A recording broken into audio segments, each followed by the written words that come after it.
Welcome to Punching Above Your Weight. This is a podcast that tells the backstories about people's individual battles with weight over the years. My name is Chris Hughes and I'm a dietitian who is passionate about helping people improve their health. One thing I've learned is that everyone has a story. It might appear that losing weight comes down to eating less, moving more, but it is so much more than that. And sure, diet and exercise play a huge role with weight loss. And as health professionals, it is our job to provide the tools regarding diet and exercise to our clients. However, after hearing these stories, you soon realise that as health professionals, sometimes we're asking people to pick up these tools with their hands tied behind their back. Hopefully, after listening to these stories, you'll soon understand that weight loss isn't straightforward for everyone, and that we need to keep an open mind if we're to help anyone at all. I hope you enjoy. Welcome back to episode 3 of Punching Above Your Weight. Today I'm with Tracey Martin, and Tracey is someone I actually know from my childhood, sort of. We grew up in the same town, and again, another really, really interesting story that just for me as a health professional floors me to hear these stories. So I'll go straight to Tracey and introduce her and let her start the story. Hi, so I'm Tracey Martin. I grew up out west in Dysart with Chris, and I'm here to tell my story. So tell us about growing up in Dysart. Dysart. What, like your family, because I mean I knew of you but I didn't really know you out there. Like what was the family situation, everything out there? Mum, dad, 2 younger brothers. Dad in the mines, mum worked here, there and everywhere. Great childhood, loved growing up in Dysart. It was a great town to grow up in. It was, wasn't it? Yeah, it was fabulous. And you still get along with your siblings and everything? Yeah. Like family's still pretty tight? Yep, family's tight. So when did you leave Dysart? I left Dysart just before I turned 18 and then went back just before I had my baby, which was just before I turned 20. Did you have your baby out in Dysart? Yep. Wow. Yep. I was out there for the last half of my pregnancy and then went into Mackay and had her and was out there until she turned 6. Ah, so yeah, right. I raised her out there for 6 years. Yes. Yeah, nice. So, okay, tell me, I mean, this is a story about your battles with weight. So where did the battles start? How old were you? As a child, I was an average weight and I suffered from eczema, which got pretty severe around the 12-13 mark, to the point where most kids at school carry a pencil case. I carried a 1 litre bottle of moisturiser with me constantly. Wow. And would go through that in a week, easy. And we went and seen a dermatologist who then put me on steroids without us knowing they were steroids. And within 3 weeks, my weight just ballooned. Wow. It was horrific. So no discussion about what it was? No discussions, no, this is what this is, these are the side effects, no, nothing. It took my GP to tell us what they were, what the side effects were, and get off them now. So what sort of weight gain are we talking about in 3 weeks? In 3 weeks, 20 to 25 kilos in 3 weeks. For a 13-year-old girl? Yep. 20 to 25 kilos for anyone? Yep. In 3 weeks? Yeah. If I can think of a age, and probably being sexist, but a gender not to gain 25 kilos in 3 weeks, it's probably a 13-year-old girl. Hell yeah. It was hard. Wow. Yep. So what happened there? So what number are we talking about? Where were you sitting? I was sitting at 13, probably around the 60 kilos. Yeah. And ballooned out to 80, 85 kilos. Wow. And from there, it just went out of control. One of the side effects of the medication was eating and continuous hunger. Yeah. And trying to contain it and control it was near on impossible. That's right. You got medication driving. Yep. So what happened there? How did that? I mean, I imagine it had some sort of effect. Oh, big time. Some of the girls in the grade and the 2 grades above me became very nasty. Yeah, right. And, you know, they'd walk past and have the snide remarks, and then they'd push you as they walk past. And physical as well? Physical, yep. So what sort of things would they be saying to you? Oh, they'd be calling me a fat bitch, and look at that ugly one, and look at her, and oh my God, she's disgusting. And, you know, you'd go out to parties and you'd get run down, and people, they'd they'd isolate you in a way that I look back on it now and I should have just walked up to them and snotted them then and there. Yeah. So I run into these girls now and it's just, some of them have apologised and they realise what they did was wrong. Yeah. Some of them just look me up and down and it takes every ounce of strength in me not to push them back down the escalator. Still they do it? Still. Yeah. Yep. I mean, you're a parent now. Yep. I'm a parent. There's a couple of things, like really, I'd be devastated to find out if my kids were doing that for a start, but I also, like, as a parent, there's been the odd case where I felt like my kid was being bullied. Not bad, but I just boil with anger. How are your parents handling it? Oh, my mum, she's a feisty one. It took a lot of calming her down. Oh. My dad was the calmer one. Like, it took a bit to rile Dad up, and this did rile Dad up. Yeah. But he was the one that brought Mum back down. Yeah, right. And I was just, let me deal with it, Mum. I see, like, your parents never, like, confronted the teachers or No. anything? No. There was one incident at school. I was hospitalised for my eczema. Yeah. And 2 days before that at school, I had an older guy say something to me at the water tap, and I put him up against the wall by the throat, and he got in trouble for it, not me. Well done. So, yeah, he just... Again, I don't condone violence, but well done. I don't either, but I was at that breaking point and he said the wrong thing at the wrong time and I lost it. Well, understandable, yeah. Like, that's kind of, I don't know, again, as a parent, it's almost what you want your kids to do. It is. You want them to stand up for themselves, Yeah. and if it takes that for them to realise. Yeah. After that, this guy never came near me, never said a bad word about me after that. That worked. So it did. There you go. It did. It scared a few people.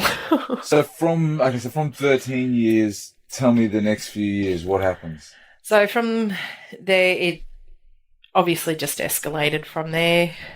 I hated my later school years because even though I was overweight, I didn't consider myself hugely overweight, but all the girls I went to school with were all stick thin and size 8s and they were lovely though. Like I still get on with all the girls that I went to school with. Yeah. But well, they knew you like before, so yeah, that's great. But I just stuck out like a sore thumb wherever I went. Wow. Being in Dysart, there was no clothing shops where you could just go and buy the clothes. So I wore the same thing over and over and over again, which obviously the older girls were picking on me for as well. So for the listeners, Dysart's a population of, what was it, 3,000 or 4,000, 5,000 or something? Yeah. At the boom. At the boom, yeah. And I mean, the thing here, just to, again, I like to throw little bits of boring science in here, but there's really, from a physiological point of view for weight, there's a age that we should really be directing all our attention, and it's adolescence. Yep. For kids, because when we gain weight, our fat cells grow in size and number. But when we lose weight, they only shrink in size. We don't lose the fat cells. Or they're thinking they do die, but they've got a really, really long lifespan. Yep. So that's why there's that set point theory. You know, once you get to a weight, our body fights really hard to hold on to it. So you've put on 20 or 25 kilos in 3 weeks. Your body is, for a period of time, it's going to get used to that and think this is my weight. And then for you to drop that weight, it's not as simple as just eating less, moving more. I mean, yes, that is at the core of it. If you could remove all the hunger, the eating behavior driven by the brain and the slowing of the metabolic rate and all these things that happen with weight loss. So it's not as simple as, if I just put this on, I can just take it off. You're kind of stuck with it now going into adulthood. Yep. Wow. Yep. Okay, so you leave school. What happens next? I left school and moved to Rockhampton. Had a couple of part-time jobs. Found what I thought was my life partner. Yeah. And fell pregnant. And I did move back to Dysart, as I said earlier, to have my baby and grow. With your partner? With my partner, yes. Yeah. But during that relationship, he changed quite a bit and became a very violent person. So started off with the mental abuse, which broke me down to the point where it was easier to cop the physical abuse. Really? Because once that happened, it was over. He'd then sulk off and off he'd go. And wow. So during that time as well, eating was an escape. Well, I talked about this on one of the other podcasts, and every time I get an opportunity, I probably will discuss the science side around it. But the greater the intensity of flavour, so like if it's particularly sugary, fatty foods, it gives you a big dopamine release in the brain, which dampens the cortisol response that comes with stress. Yep. So this is why food is a very effective coping mechanism in stressful situations. And it's a quick, easy one. It's accessible. Yep. And the brain doesn't like being in pain, likes pleasure. So, yep. Yeah, wow. So how long did this go on for? I was in that relationship for 3.5 years. Wow. And when it ended in a huge way with my dad and him in a very violent altercation in my front yard. In Dysart? In Dysart, yes. Yeah, right. And I'd always done that. I'm leaving him. Always went back. And the one time that I was serious, my parents didn't believe me. And it took my neighbour across the road ringing my parents at 2 o'clock in the morning saying it's all going down across the road. And Dad and Mum came round and rescued you. Shit hit the fan in a big way. Wow. Yeah. So and then I got out. Did he get charged or anything? He did get charged. Good. He tried to charge my dad. What? Yeah. He was the one that went for my dad. Dad managed to get his weapon off him, which was a homemade walking stick. He attacked your dad with? He attacked my dad. Yeah. And your dad? My dad got it off him and... I'm picturing your dad as Chuck Norris. And got it off him and basically flogged him with it. And my dad was a very solid man, not a fat man, but a solid man. Yeah. And I ran outside after calling for help and to see my dad on the ground in pain because he had just been... Well, he tried to kneecap my dad. Dad turned around and got his calf and it's ruined his calf muscle in his leg. Wow. So, yeah. So did he get sentenced? Did he? No. He got off. He got charged, but he got off. How did he get off that? He managed to get off a lot of charges. Far out. I mean, this isn't a domestic violence podcast. But, yeah, the legal system needs a big shake-up. Yeah. And this was how many years ago now? My daughter was 2.5 and she's nearly 19, so 17 years ago. So, Trace, this next question is just trying to gauge, are there any experiences, because, we talk about quite a few negative ones, but are there any good ones that you think wouldn't have happened if it wasn't for your battles with weight? If it wasn't for what I've been through with my weight battle, I wouldn't have had the sleeve done, and B, I would have still been in my little bubble by myself. But since going through all this, I've now met a partner. I've been with him for nearly 6 months and he is awesome. Wow. So something that I never ever thought would happen again. I'd given up on love. Yeah. I was ready to be that old woman with the cats, even though I'm allergic to them. I was going to buy cats. Boy, you mentioned your bubble. Like, you're talking about how, like, you just weren't really connecting with anyone. I wasn't connecting with anyone on any level, be it a partner, friends. My life consisted of going to work and coming home, and that's it. So just to try and, like, get a greater picture around that, how much of that was to do with your weight versus your past experience with that, like, monster of a... I'd say it was a 70-30. A lot of it was my weight. Yeah. I had dealt with my past, and I just feel sorry for him as a person now. Yeah. But my weight was something that I couldn't hide. I could hide my past. I couldn't hide my weight. Yeah. Okay. So because of that, I didn't want to be seen in public. So after that first relationship breakdown, we'll come back to the new relationship, but after the first relationship breakdown, what happened to your weight from the years sort of after that? It started to skyrocket again. Yeah. So when your relationship ended, what was your weight then roughly? would have been about the 130 mark, 120, 130 mark. And after that, I stayed in Dysart, raised my daughter as a single mum. Didn't have a car, so I literally walked everywhere. I worked full-time, so I walked to and from work every day. If I had to do shopping, I walked to and from the shops. Yeah. You know, I walked everywhere in Dysart. It's not a big town, but I still, as you do. But yeah, my weight did skyrocket. And what are we talking about? I think when I left Dysart, so my daughter was 6 by the time, or just before she turned 6, I think I was sitting at the 150, 160 range. Yeah. But in my head, I wasn't that big. Yeah. I didn't see myself as that person. Yeah, right. So how do you know? Was there a point where you did weigh yourself or? Yeah, I did. When I left Dysart, I moved to Bowen and I hopped on my grandmother's scales and went, holy shit, and never hopped on scales again. Yeah, right. Yeah. So it scared me. So it's interesting around that. So just because it's people's mindset at any one particular time that for whatever reason we can face a very similar situation and our mindset completely different and we go in a different direction. So the example I'm talking there is you jumped on the scales, saw the 160, was shocked, but your reaction at that point in time was to kind of bury it. Yep. But then there's been other points in your life, I know, where you've looked at the scales and you've completely flipped the other way and thought, I'm doing something. Yeah. I mean, I can't explain that. Have you got any insight into why that happens? I think you're just not mentally ready to face it. Yeah. Like in my head, I didn't see myself as being that big. It wasn't until I look in the mirror and you go, holy crap, is that me? Yeah. And so you just don't look in the mirror, so you don't see. Yeah. You physically don't see what you look like. Yeah, right. So you know you're big.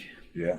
But your mind is a powerful tool that can work for you or against you. Isn't it?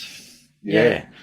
My sort of thought around it is that, like, and I'm thinking with you then as a single mother, your priority was raising your daughter. Mm-hmm.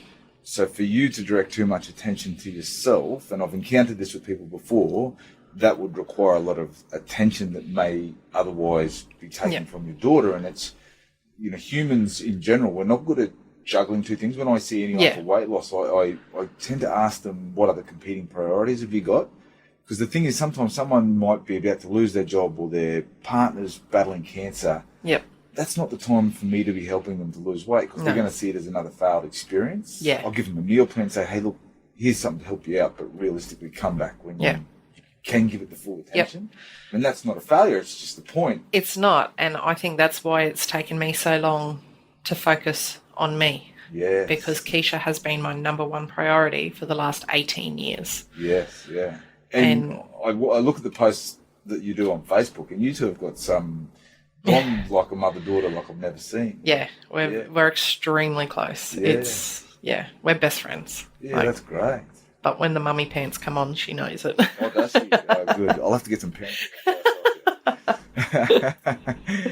So you've met your new partner now, and you've been together 6 months. Again, because this is a podcast about weight, how has that changed your perspective on health and just your vitality for life? And it's given me a new lease on life. Yeah. The weight loss that I've had has given me a new lease, but meeting him, he cycles. Wow. So I now cycle. Yes. People who play together stay together. Yeah. So after not being on a push bike for 20 years, he chucks me on a push bike and says we're going for a ride. And 20 Ks later, I'm like, holy crap. Well, again, I've watched your Facebook post. You're trekking all over the coast. Yeah. Yeah, Garmin or whatever's tracking you. Yeah. So I now cycle, I run. Yeah. He doesn't run, but it's exactly. I'll get him there. I'll get him there. So how did you meet? Because I mean, you don't have to go into specifics exactly, but I guess I'm trying to delve into, you were in your bubble. Yep. Where did the confidence come to burst that bubble and get out and meet people? So when I had lost 50 kilos, I had that confidence boost, so I thought I'd start online dating. And with that came pretty funny yet horrifying catfish experience. And then I decided, nah, that's it, I'm done. What do you mean by... I don't know what a catfish experience is. Excuse my ignorance. So the guy that I was talking to told me all this stuff about himself. He was 6 foot, he was a security guard, played cricket, did all this sort of stuff. When I actually met him, I'm 5'9", he was shorter than me. That's fine if he'd been honest with it. Not only that, but if he was a security guard, I would eat my hat. He had a physical disability, which, again, I have no problems with had he been honest with me. Yeah. When he turned up, he was drunk, he was filthy, the photos weren't him. Oh, wow. And the present he gave me as a nice to meet you present, I just thought, holy crap, I am out.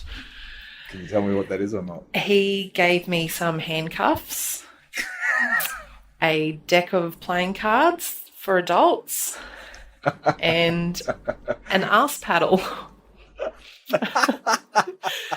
So with that, I thought, no, I'm out, I'm done. I'm single for life now. I'm just trying to think if that was one of my mates that maybe... Wow. So after that, I thought, no, I'm done. And it was actually a friend of mine. I went over for coffee one day and she did a eHarmony profile. And I'm like, no, I'm not doing this. And the rest is history. I've met my partner and... Wow, yeah. That's great. So, but after that first experience, I'm like, nah, never again am I online dating. I'm not dating ever. I'm a cat lady. So I'm just scratching off potential gifts. You don't recommend I don't. cuffs or ass paddle? Well, maybe at this stage in your relationship, but on the first meeting, no. We just had baby number 4. She's not thinking anyway. Okay, so to a more serious question. If you could change any moment from your past, and there may not be one, but if there is one, what would it be? So something, it's kind of that sliding doors moment. I know a lot of people say they would change things, but I'm a believer in everything happens for a reason, and everything I've been through and dealt with has led to who I am today. Yes. So I would not change anything. Yes, it's really interesting to hear that, Tracey, and I think that's a great answer. That I guess it's also maybe a way you've kind of dealt with the past, that you've looked at the positive and yeah, it's definitely something, it's taught you something and you've evolved from it. Yes. Yeah, okay. Well, great answer. Yeah, thank you. If you're enjoying the content of this podcast and are looking to make positive health changes, go across to scood.co or scood.com.au and enrol in the Scood online weight loss course. Here, you will learn the skills necessary to keep weight off for good. Don't follow diets blindly. Teach yourself. Learn how to do this yourself. The content of this course covers things like controlling hunger and appetite, how to automate weight loss, and finding the right diet for you. Please enjoy the rest of this podcast. Thanks. So, Trace, what are your thoughts about, like, why, say, in today's age, 2019, do we have weight issues compared to, say, our grandparents' generation? That's easy. It's fast food. Fast food. Life's busy these days, and it's easy to go past McDonald's on the way home. And yeah, these days it's a 2 working parent family, and back in the day, Grandma was at home, so she was able to cook and clean and do all the wifely, motherly duties. But we just don't have that opportunity now, and it's easier for people to swing past. I completely agree. It's the convenience, isn't it? Yeah. It's the accessibility. Definitely. We've got it at every corner. Like these fast food outlets, they're outside of schools. They're everywhere. Yep.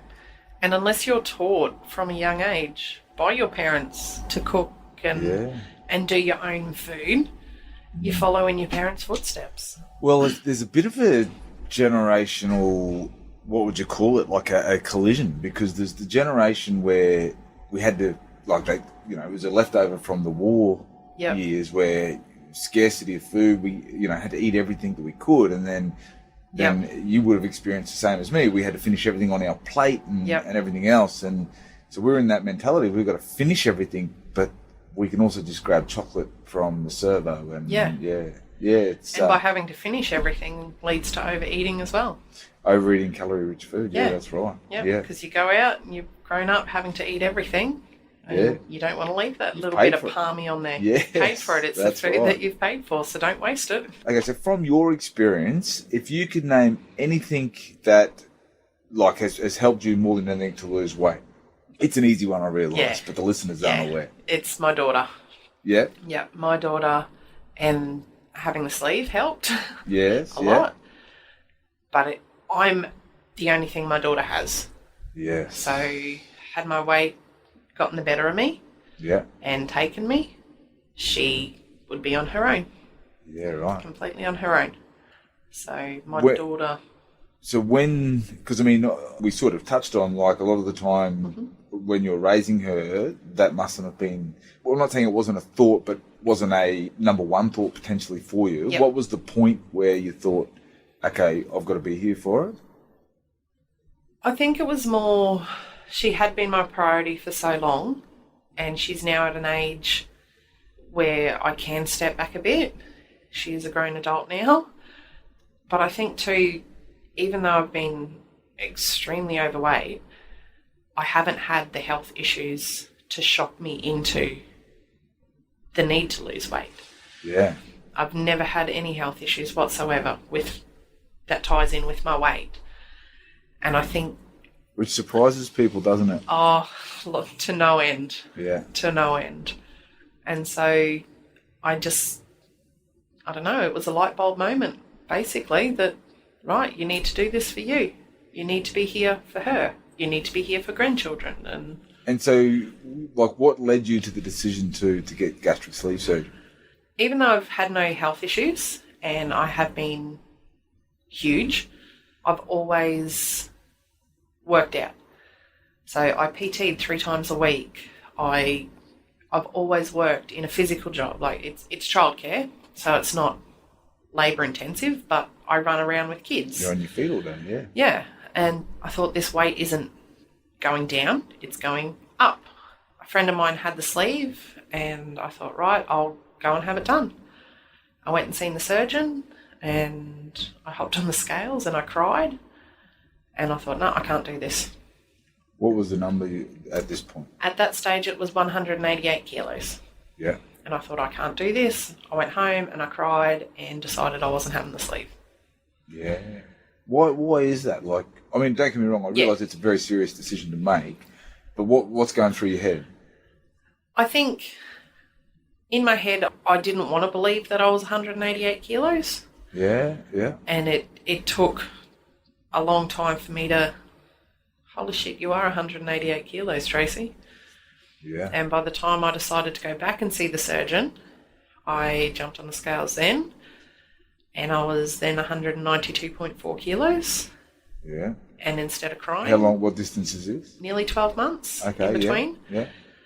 And so I looked at him and I said, right, book me in. Yeah, Let's right. do this. So, okay, so in that 12 months, so you're 188, 12 months later you're around 192. 192. Yeah. And you've come back in that time and thought, so what was that 12 months made up of?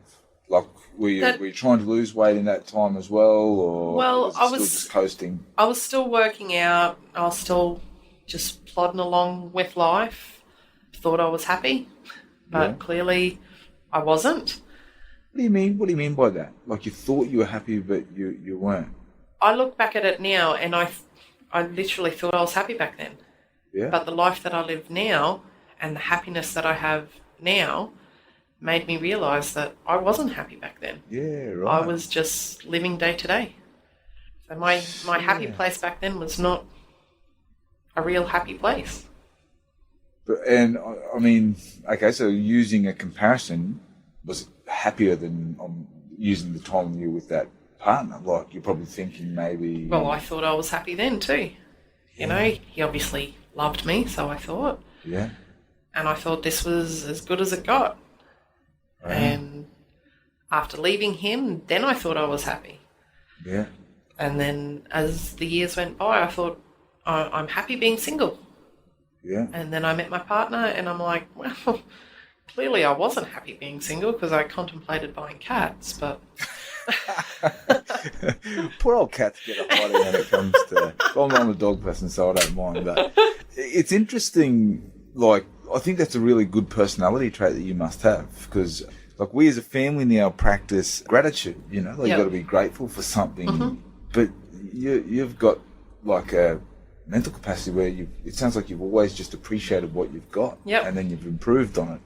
And you've seen that, maybe it wasn't so good. So that's probably a really great trait to have mentally, I think. Not growing up, raising my daughter, as long as she was happy, I was happy. Yeah. So even if I was miserable, as long as she's happy and she's got a smile on her face, I was happy. Yeah.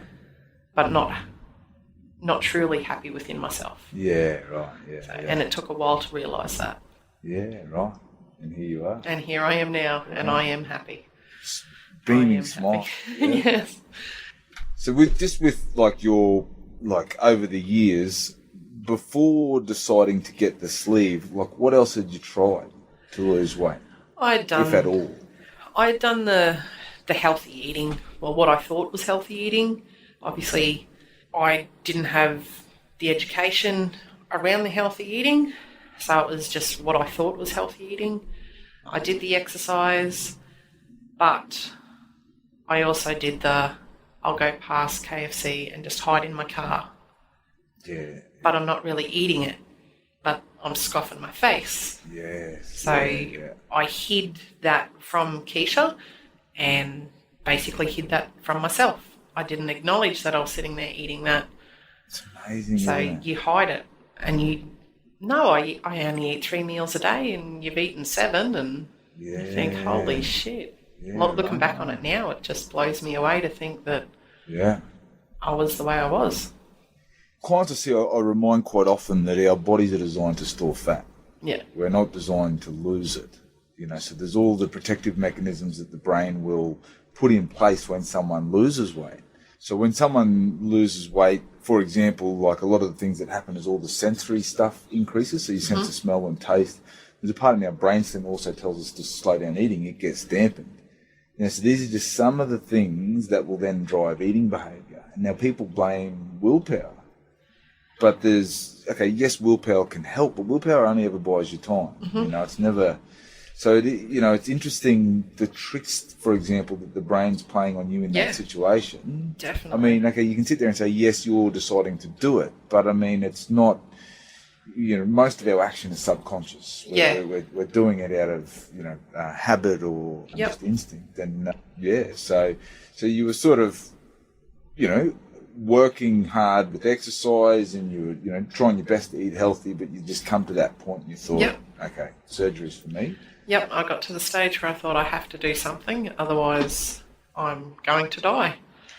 And so you've now lost how many kilos? 76. 76 kilos. And you had the surgery how long ago? On the 8th of October will be 12 months. 8th of October, wow. Yep. So how has that changed your relationship with food? I look at food now, I appreciate food. Yeah. I look at what I used to eat compared to what I do eat now, and I think, holy crap, like, why? And I don't bag anyone for what they eat because I've been there. Yeah. But I now look at what people eat and I go, that it disgusts me and what I used to eat. So I'm not disgusted in what other people eat. It reflects on my habits and what I used to do. So a little further on to that then is because with surgery, there is, and I'm a fan of surgery, which I've noted on this podcast before, but there is a rebound rate for a certain amount of people. Now, I see heaps of people that have had surgery, and I see people that come out and it can completely change their relationship with food and their outlook on life.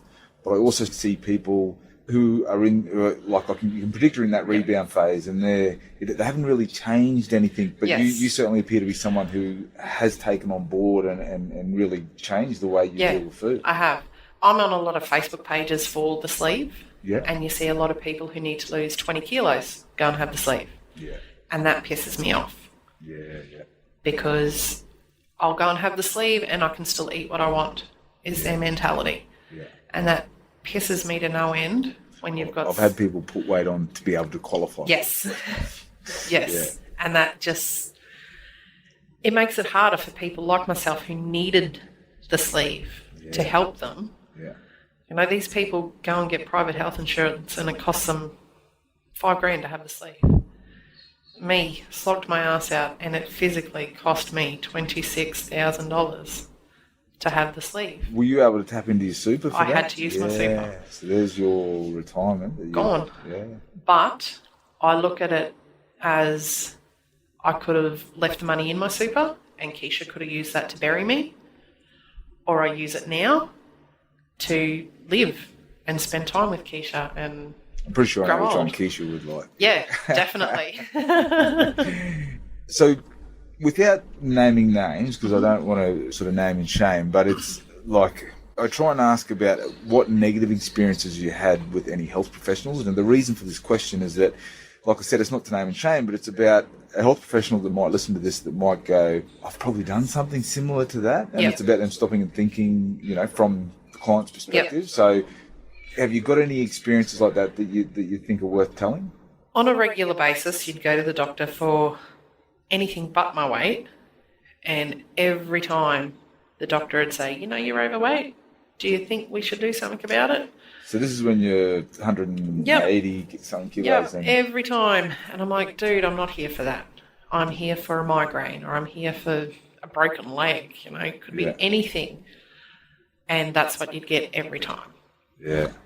And then apart from that, there was one experience that was both negative and positive. Before my sleeve, I'd only spoken to my anaesthetist over the phone. And so he had all the stats on me on paperwork in front of him.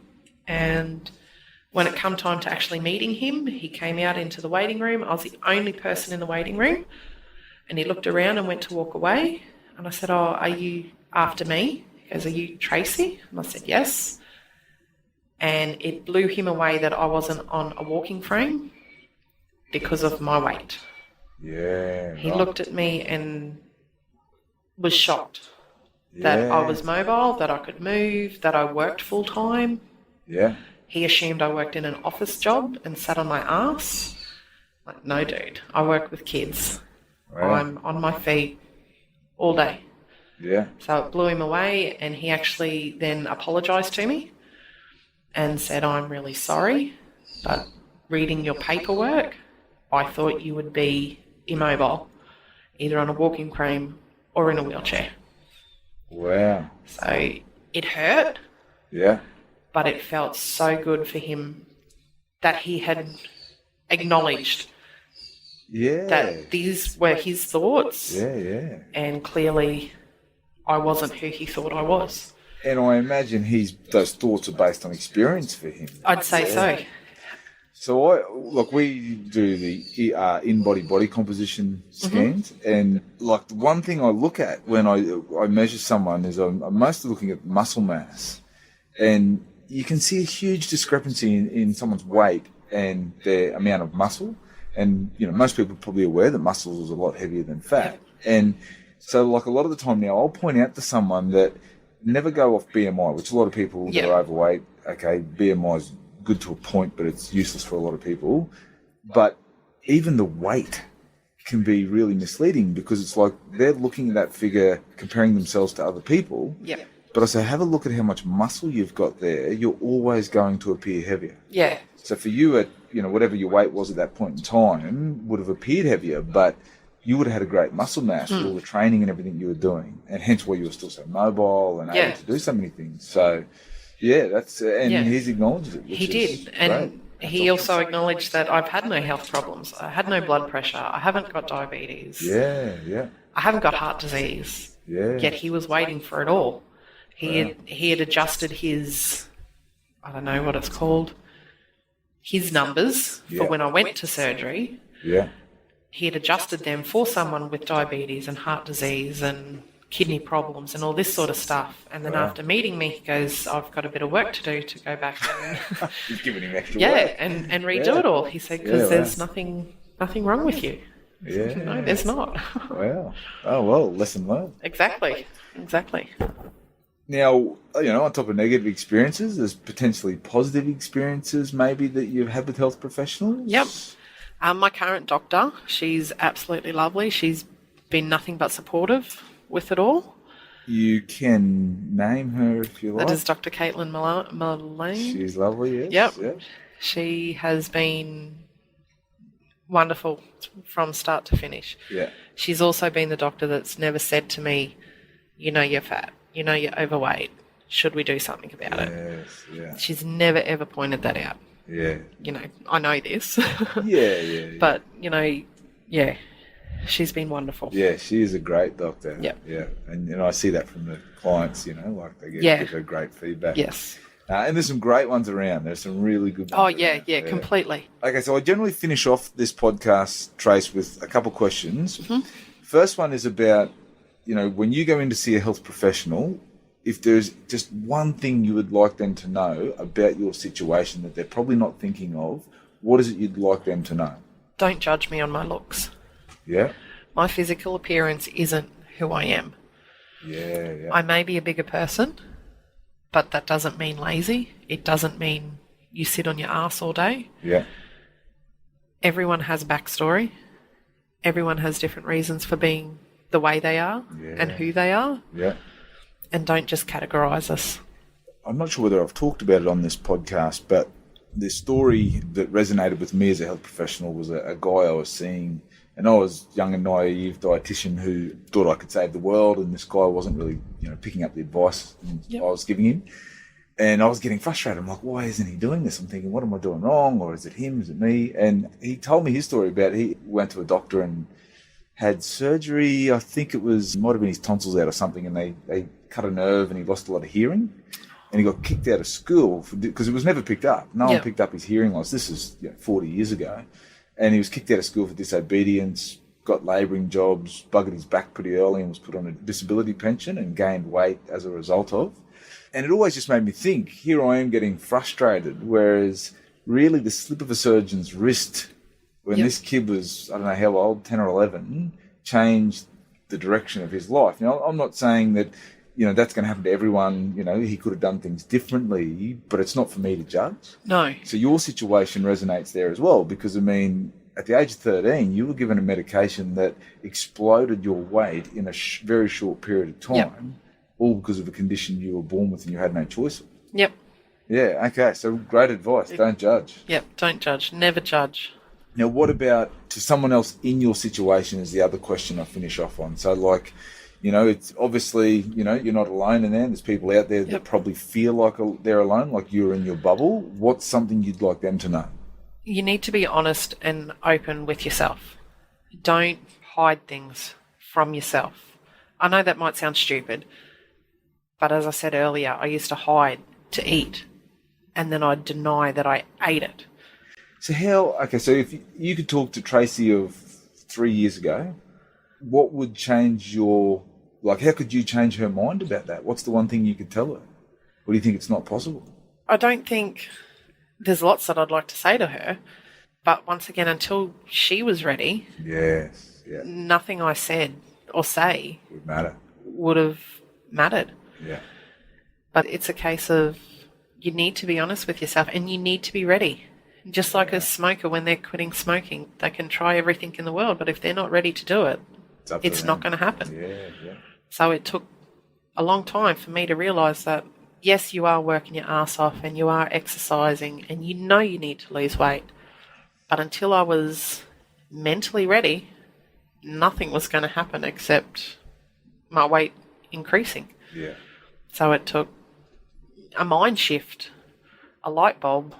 Yeah. Something snapped and let's do this. Now you're out riding 30 Ks on the weekend on the bike. And, exactly. Eating well. So unless someone's ready to do it. Yeah, exactly. And don't nag them. Yeah. They will do it when they're ready. Probably less likely to change, aren't they? Yeah. The more you nag, the more they're going to put their heels in and say, no, I don't eat that burger, and go out and buy one. Yeah, it's tough. Like, a lot of my work is care plans. Yep. That come through a doctor. Now, a lot of people I see are at a point where they're ready to change, but a lot aren't. A lot of they're just there because the doctor sent them. Yep.